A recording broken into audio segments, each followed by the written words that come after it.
to give you a little bit of background there. When I was in high school in 1968, I was very competitive, and I was one of 20 kids back in Nowhere, Illinois. Actually, the real name, Prairieville.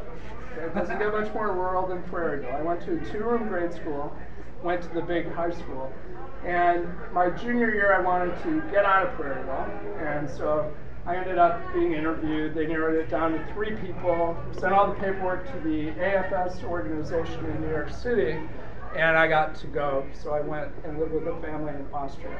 The history of the organization, just real briefly, we're the oldest and the biggest high school foreign exchange program. AFS stands for American Field Service, which would mean nothing to you if you didn't know the history. It's a great libertarian volunteerism kind of thing. During World War I, a group of Americans decided to band together, raise money privately, buy ambulances, and send the ambulances, medical stuff, and drivers over to Europe to help people that were on the battlefields. They disbanded after World War I. They regrouped during World War II, raised money. They were one of the first groups to be at Auschwitz when that concentration camp was liberated. In 1947, they began having driver reunions. And at one of the driver reunions in 1947, they said, to help overcome war, we should do something about that. And they decided, which was pretty innovative at the time, to bring some German kids to the United States to help the healing, to bring French kids from the United States, and to send American kids to those countries so that the next generation would heal the wounds. The program grew. When I went, we had about 60 different countries exchanging with the United States. I think in 62 it went bi-directional. So kids from Ecuador go on AFS to Japan, kids from Argentina are going to Iceland, all different directions. We have, in addition to that, 2 new initiatives, and Oleg is part of one of them. These are partly funded by the State Department. One of them is what we call the YES program, and the idea is to bring students from Muslim countries to the United States so they can actually get to know some Americans instead of this invention in their head. And we did the same thing with the former Soviet Union states. So Oleg is with the Flex program. Yeah. Right? To give you an idea of size, in Los Angeles, we send about 60 to 70 kids per year. I'm in charge of all the orientation, so I get these kids ready to go with a bunch of helpers. And we take only about 15 kids. We would be willing to take far more, but we cannot find enough host families, surprisingly. The biggest state that hosts kids, and we aren't unusual, the coasts send, the heartland hosts. So the biggest hosting state of all, I guess which one it is? Kansas. Wisconsin. Every high school has an AFS kid. Totally, we're sending and receiving about 3,000 each direction. So it's a pretty big program.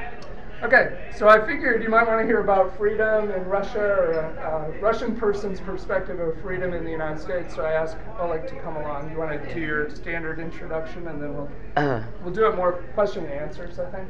First of all, I'm not such a good speaker like Dave, but I'll try.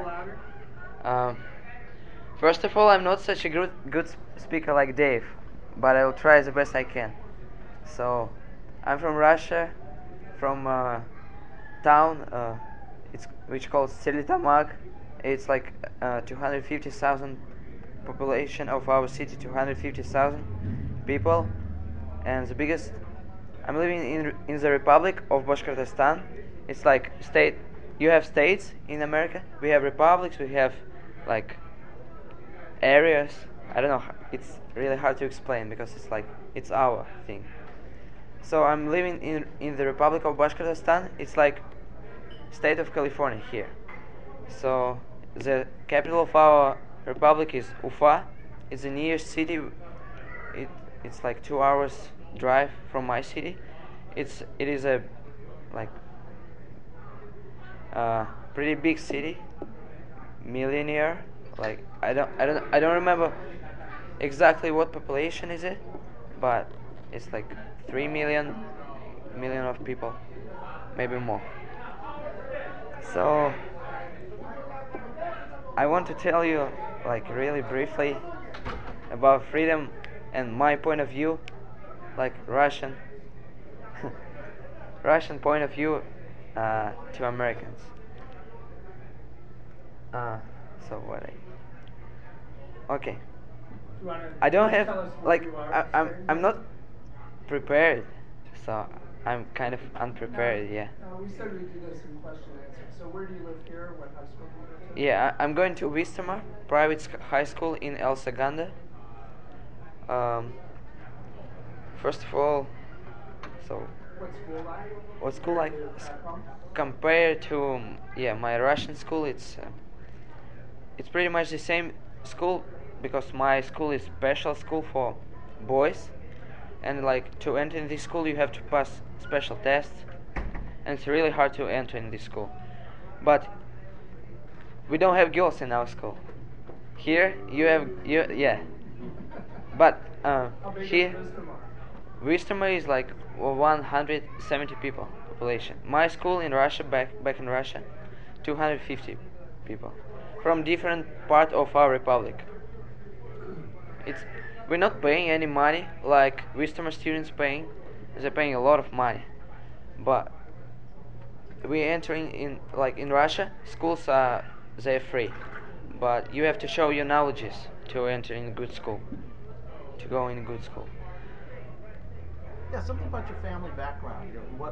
My background? What your parents do, that sort of thing. Yeah, my mother, she's a teacher. She's a teacher of piano.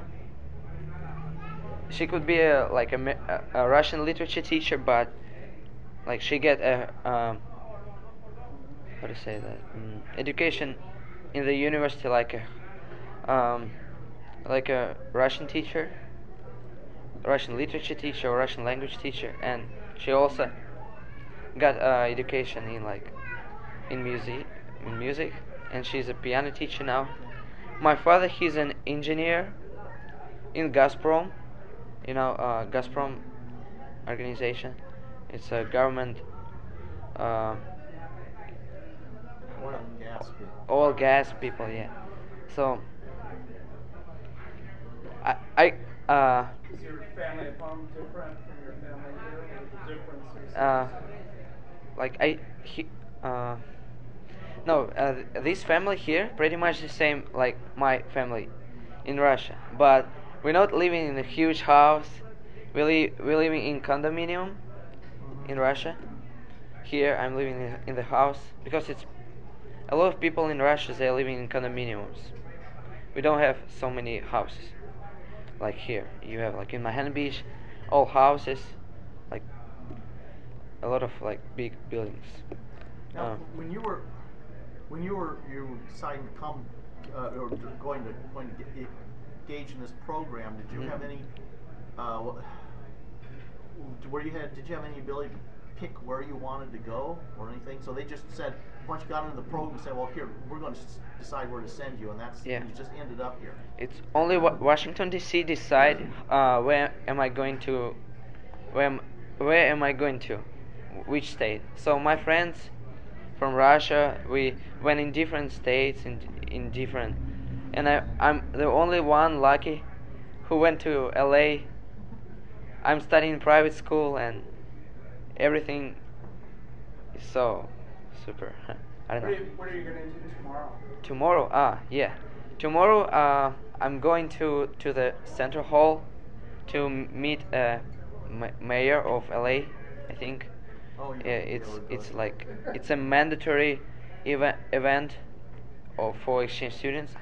I think from Yes and Flex only. Yeah, but most of the students will go. Yeah, I hope so. Yeah. What do you think about capitalism? Capitalism. I don't really like. Yeah, it's a hard question. Compared to which country? Like you mean Russia and America? What do you mean? I think this comparison of the economic systems, I guess, is what's being asked. I